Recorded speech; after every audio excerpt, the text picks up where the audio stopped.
નમસ્કાર, spark today ન્યૂઝમાં આપનું સ્વાગત છે। વડોદરામાં જે પૂરની પરિસ્થિતિ થઈ ત્યારબાદ તમામ લોકો જન આક્રોશ છે બહાર આવી રહ્યો છે। જે પ્રકારે વડોદરા શહેરમાં તમામ લોકો જુઓ કે જ્યાં જુઓ ત્યારે વડોદરાના જે જન આક્રોશ છે સામે એટલે આવી રહ્યો છે કારણ કે તમામ લોકો પાસે જે પૂરના પાણી ભરાયા હતા અને તેને લઈને તમામ લોકો હેરાન પરેશાન છે।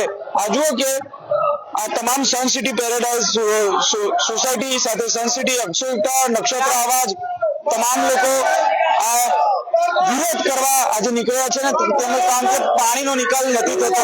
કેમ માસી આજે રોડ પર આવવું પડે?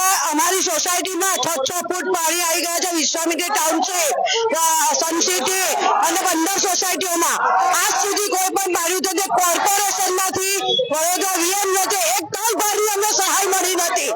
આજે અમે ઘરમાં ગયડા દુવા બધાને ભૂખ્યા પ્યાસા બેહી રહ્યા છે પણ કોઈ અમારી સહાય કરવા આવ્યું નથી। એ લોકોને કહો કે કાશ ઉપરથી યોગીની જેમ દબાણો દૂર કરાવો, દૂર કરો નવાનો રસ્તો ચાલુ કરાવો। કોર્પોરેશનના અધિકારીઓ દબાણો દૂર કરે તેવી માંગમાં કેટલી તકલીફ પડી આ પાણીમાં? આ વખતે બધાના વાહનો પૂછ્યું જ નહીં, બધાના વાહનો તો ટોટલ લોસ થયા છે। એપાર્ટમેન્ટ હોવા છતાં પણ બધાની ગાડીઓ ટુ વ્હીલરો બધું ટોટલ લોસમાં છે।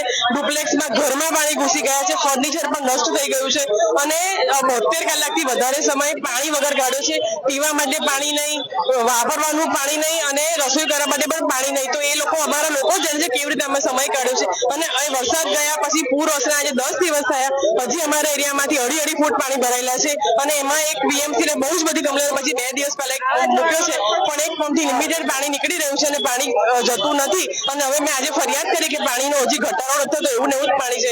તો ત્યાંથી એવું કહેવામાં આવ્યું છે કે કેચમેન્ટ એરિયા બહુ મોટો છે એટલે કેચમેન્ટ એરિયાનું પાણી નીકળતા વાર લાગશે તો એનો રસ્તો કરવો પડે। અમારે ત્યાં અમારા અમુક એરિયામાં વરસાદી કાંસ જ નથી એટલે એ લોકોને એના માટે પાઇપ લેવા જવામાં બી સમય બગાડ્યો એટલે આજે 10 દિવસ પછી બી અમે હજી પાણીમાં ફસાયેલા છે।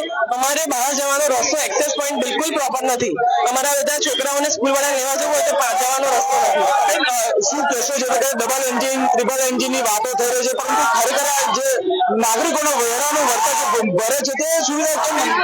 અમે લોકો રેગ્યુલર ટેક્સ પણ ભરીએ છીએ, વેરો પણ ભરીએ, એક બી મિસ નથી થયો આજ સુધી। તમે અત્યારે ખાલી એક આંટો મારો બાલાજીથી તમે દુર્ગા હાઇટ્સ કે દુર્ગા સુધી આવી શકો એ પોઝિશન જ નથી અને આજ 10 દિવસથી અમે સફર કરે છે। કોઈના ઘરે બધાએ ગાડીઓનો ટોટલ લોસ, ટુ વ્હીલરનો ટોટલ લોસ, બધું જ એટલી બધી હેટ્રિક સિચ્યુએશન થઈ ગઈ કે સફર કરવું જ મુશ્કેલ થઈ ગયું છે કે એવું લાગે છોકરાઓ સ્કૂલ નથી જઈ શકતા। સ્કૂલમાં એક્ઝામો મિસ થઈ ગઈ લોકોની, ખાવાનું નહીં, પાણી નહીં, કશું જ નહીં। બોટ આવતી હતી બહારથી તો અમે અમારા પૈસાથી ખાવાનું મંગાવતા હતા કે ભાઈ અમને પૈસા અમે પે કરતા હતા કે ભાઈ અમને દૂધ આપી જાઓ, આ આપી જાઓ, જે હાજર હતા। બાકી મોસ્ટલી તો જતા રહેલા કે ભાઈ જેને ઘરડા લોકો હોય એ લોકો લઈને જતા પણ જો અમે લોકો સફર કર્યું જ છે ત્યાં। આપણે શું માંગ કરો છો, શું થવું જોઈએ? પહેલા તો બાલાજીનું પાણી ક્લિયર થયું છે વિધિન 1 ડે યા 2 ડેઝ ની અંદર જ કે આજે 10મો દિવસ નથી જડ્યું। પછી બીજું કે ઢોકચાળો, ગંદકી, તમે અમારી સોસાયટીની ગેલેરીમાં ઉભા રહો, મારા ઘરની તો ઉભા ના રહી શકો તમે, એટલી ગંદી વાત આવે। કંચનપુરા હાલમાં પાલિકાની વડી કચેરી પહોંચ્યા છો, શું રજૂઆત કરશો અને શું કોને મળશો? અમારી રજૂઆત એવી છે, કમિશનર સાહેબને મળવાની એપોઇન્ટમેન્ટ લીધેલી છે અમે 3 વાગ્યાની। અમારી રજૂઆત એ છે કે પહેલા અમારા રોડ ઉપર જે દબાણો છે એ દબાણો હટાવીને પાણીના નિકાલનો રસ્તો કાઢો। ટેમ્પરરી સોલ્યુશનમાં તો પાણી હટાવવાનું છે પણ એ ફરીના વરસાદમાં ફરીના સિઝનમાં એ પાણી ના ભરાય એની માટે પરમેનન્ટ વરસાદી કાંસ બનાવવાની અને આગળ જ્યાં દબાણો થયા છે દબાણોમાંથી કાંસ બનાવી કે જે રીતે કરવું હોય કોર્પોરેશન એ પરમેનન્ટ રસ્તો કાઢીને એ રસ્તો પ્રોપર કરે। અમે લોકો ફરીના વરસાદમાં અથવા તો નેક્સ્ટ સિઝનમાં સફર ના કરીએ, પરમેનન્ટ સોલ્યુશન અમને રસ્તાનું જોઈએ છે।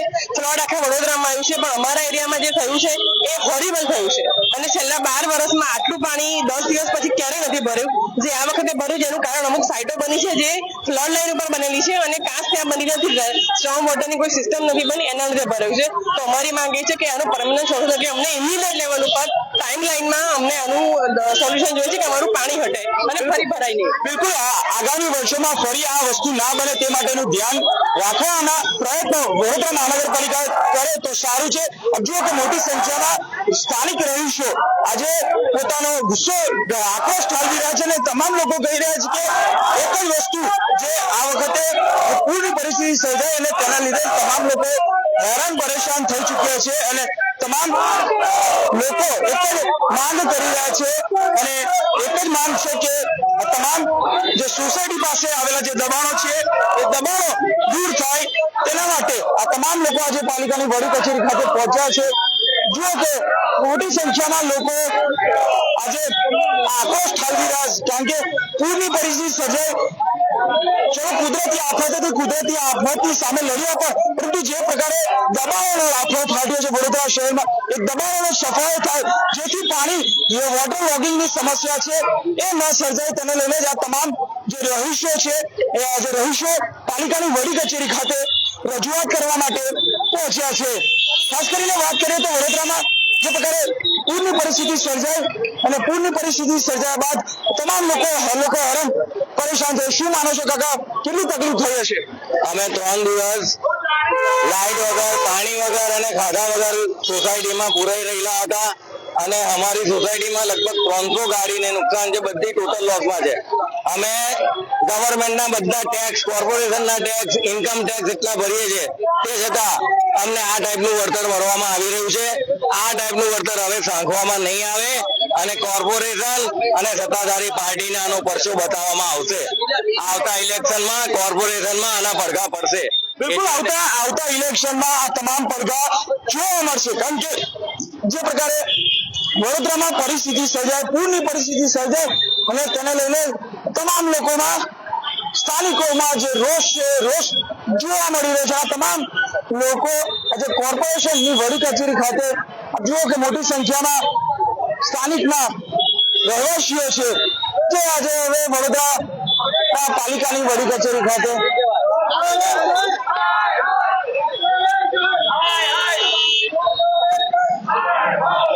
મોટી સંખ્યામાં જે સ્થાનિકો અહીંયા પહોંચ્યા છે। આપ જુઓ કે એક પ્રકારે આ આક્રોશ છે એ આક્રોશ એટલે છે કે વડોદરામાં જે દબાણો ફાટ્યા છે એ દબાણોને લઈને તમામ લોકોમાં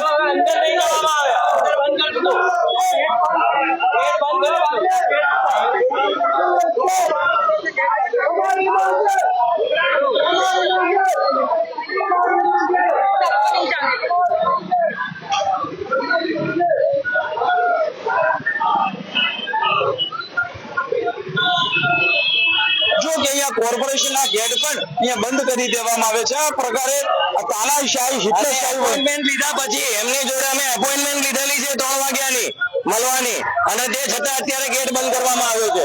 એટલે આ તમારો અવાજ દબાવવાનો પ્રયત્ન કરી એ જ રીતે એ જ કહી શકાય। બિલકુલ આ તમામ લોકોનો અવાજ દબાવવાનો કમિશનર સાહેબની એપોઇન્ટમેન્ટ લીધી છે તેમ છતાં પણ હજુ દરવાજો બંધ કરી દેવામાં આવ્યો છે। આ પ્રકારે જુઓ પાલિકાની વડી કચેરી ખાતે તમામ લોકો પહોંચ્યા છે। પાલિકાની વડી કચેરી રજૂઆત કરવા પહોંચે છે પરંતુ દરવાજો બંધ છે। વડોદરા શહેરમાં ફેલિયર તંત્ર જેને પાપને કારણે આખું શહેર ડૂબ્યું, આ તમામ લોકો, આ તમામ આજુબાજુના વિસ્તારના તમામ સોસાયટીના રહીશો જ્યારે ભેગા થઈને એ લોકો મોરચો કરવા બધા બંગલામાંથી આવ્યા છે।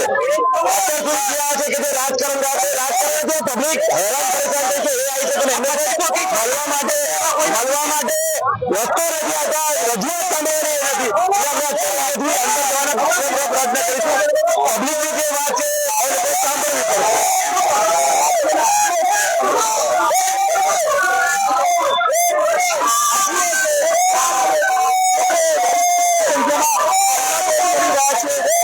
તમામ રહીશો રોષે ભરાય છે અને પોસ્ટર બેનરો સાથે આજે રજૂઆત કરવા માટે આ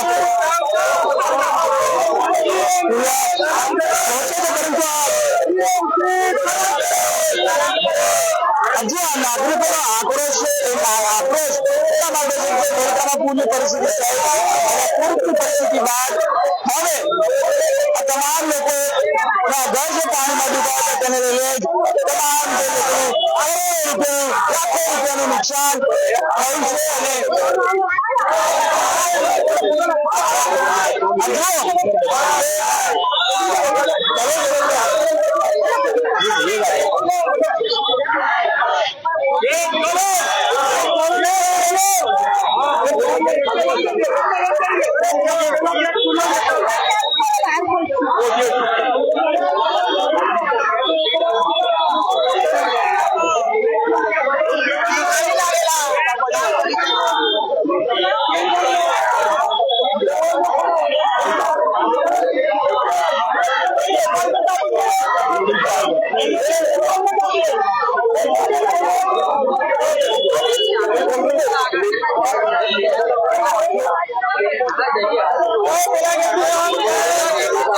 કે તમામ રહીશો નો આક્રોશ કહી બતાવે છે કે વડોદરાનું તંત્ર ખાડે ગયું છે અને તંત્ર ખાડે જવાના લીધે આ તમામ લોકો આજે રોષે ભરાય છે. જો કે જ્યાં જોઈએ તમામ લોકો કેટલી મોટી સંખ્યામાં રહીશો અહીંયા પહોંચ્યા છે અને અત્યારે એક જ માંગ હતી કે જે પૂરની પરિસ્થિતિમાં દિવસો કાઢ્યા છે, મહા મુસીબતે આ દિવસો કાઢ્યા છે, લોકો સિનિયર સિટીઝન પણ અહીંયા પહોંચ્યા છે, તેમની સાથે પણ પાછી આ પૂરની પરિસ્થિતિ સર્જાઈ હતી.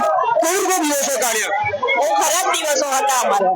આ જીવનમાં કોઈ દિવસ જોયું કોઈ જ નતું, પહેલી વાર જોયું. શું કહેશો હવે આજે રજૂઆત કરવા આવ્યો? શું રજૂઆત કરશો? અમારે રસ્તા ચાલુ કરો, અમારી ડિમાન્ડ પૂરી કરો. બિલકુલ તમામ લોકોની જે ડિમાન્ડ છે ડિમાન્ડ પૂરી કરી. બેન શું કહેશો? જે પ્રકારે આ પૂરની પરિસ્થિતિ સર્જાઈ હતી, તમામ લોકો આ પૂરની અંદર લડાઈ લડી રહ્યા હતા, પરંતુ આ વીએમસી નું તંત્ર કામે નતું કર્યું. શું માનો છો? हमारे रोड नहीं बनाया गया, हमें कोई प्रायर इंफॉर्मेशन नहीं दिया गया और 3 दिन तक हम बिना पानी बिना लाइट के बिना कोई केयर नहीं रखा गया. हमारे साथ नाइंसाफी किया गया बीएमसी की ओर से. ये हमारा हर कोई चीज का प्रॉब्लम का मेन कारण बीएमसी की वजह से हुआ. બિલકુલ બીએમસી એટલે કે વડોદરા મહાનગરપાલિકાનું તંત્ર ખાડે ગયું છે અને ખાડે જવાના લીધે તમામ લોકો રોષે ભરાયા છે અને આ તમામ લોકો પાલિકાની વડી કચેરી ખાતે પહોંચ્યા છે અને જે પ્રકારે તમામ લોકો કહી રહ્યા છે કે બીએમસી નું તંત્ર ખાડે ગયું છે. કારણ છે કે વડોદરામાં જે પૂરની પરિસ્થિતિ સર્જાઈ ને તેના લીધે સમગ્ર વડોદરા જળમગ્ન બન્યું હતું. તમામ લોકોને કરોડો રૂપિયાનું નુકસાન થયું છે, ત્યારે તેનું જવાબદાર માત્ર ને માત્ર વડોદરા મહાનગરપાલિકાનું વહીવટી તંત્ર. કેમેરામેન ગૌતમ સાથે Suresh Solanki, staff today news, Vadodara.